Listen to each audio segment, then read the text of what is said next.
Dory 1, this is Fire Team Delta. Dad's coming home. Welcome to the Military Veteran Dad Podcast, where it is our mission to bring every dad home.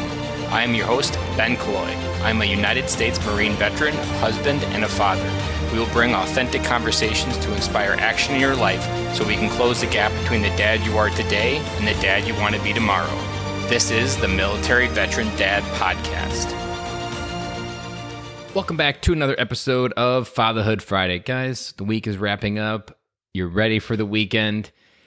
Today's episode, going to try to keep it short and just give you a friendly reminder that the best way to love and serve your family is to be you.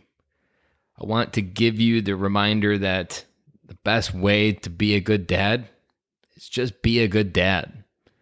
If you've been listening to the podcast, you know some of my favorite advice to remind a dad, because at any point, no matter what you're feeling, the best advice that you can act on is just remember, kids spell love T-I-M-E. And that when you feel whatever you're feeling, maybe right now when you're hearing this reminder that you're like, man, it's been a rough day. I can't even really think about even being a dad, or it scares me even going home today. Just remember, the best gift to reconnect with your kids, even your wife, is time. Just be present. That is such a huge, huge gift that we have as dads. And we often don't acknowledge it. And we often get so caught up in our world, our emotions, how we see it, how we feel, and we often just forget to be dad. I was reminded by my daughter this week. We went to drop off our ballot, and the river is right by where the ballot drop-off box is, and she wanted to go by the river. And so I said yes. And she created a 30-minute adventure that you would have thought I took her Disney World. And I remember just looking at her and her smile, like it was so grounding in that moment that came out of nowhere. But that moment, I felt like a really good dad. And for that day, that was as easy as it was. Now, other days, it's hard. Other days, you're fighting your demons, you're fighting battles with your kids, and it can feel like whatever you're going through doesn't have an end.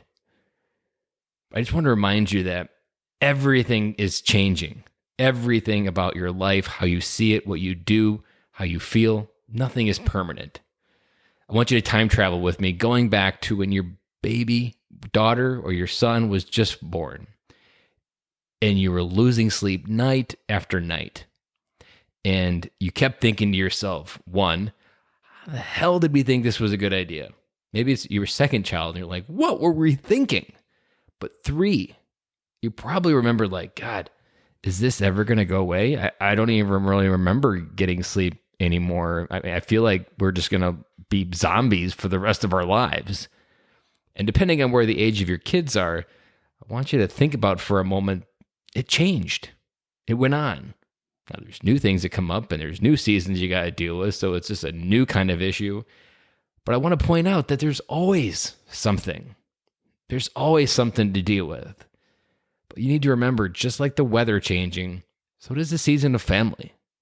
Like one of the biggest reasons why I double down in everything that I do is because I remember that these years between 0 and 10, every adult that I've ever met has always said these years between 0 and 10 were the ones they wanted back.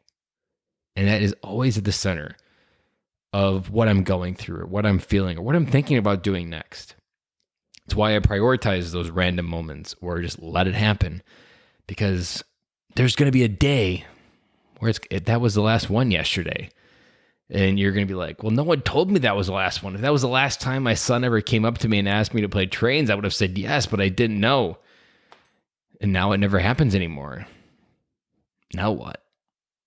So I want to remind you that no matter what you're going through, no matter what you're feeling, the best way through it, the best way to get reconnected with who you are is just be dad. And know that whatever is going on around you, whether it's the politics, whether it be the election, whether it be work, the only thing that really has the massivest ability to predict how you feel and what your life looks like is you.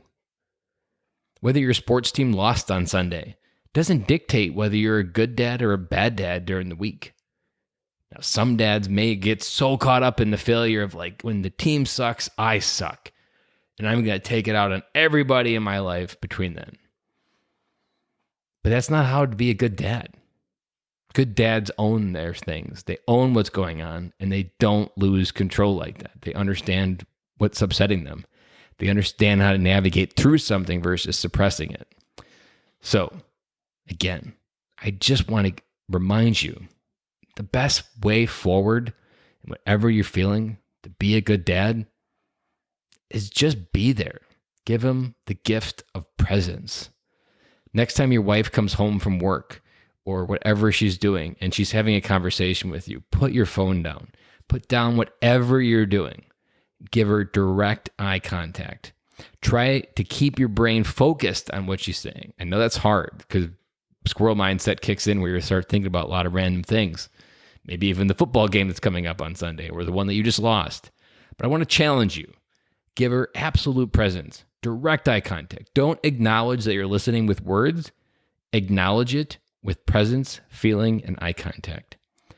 That will change over time how the connection and trust and the intimacy that you feel with your wife when she knows that you're there, that she knows that she has your undivided attention. Guys, I know some days it's hard. I know sometimes it's difficult. But what we're doing as dads is a noble cause. The stakes have never been higher. It's one final reminder. If you want to be a good dad, just be a good dad and show up. So with that, I'm signing off. I'll talk to you guys again on Monday.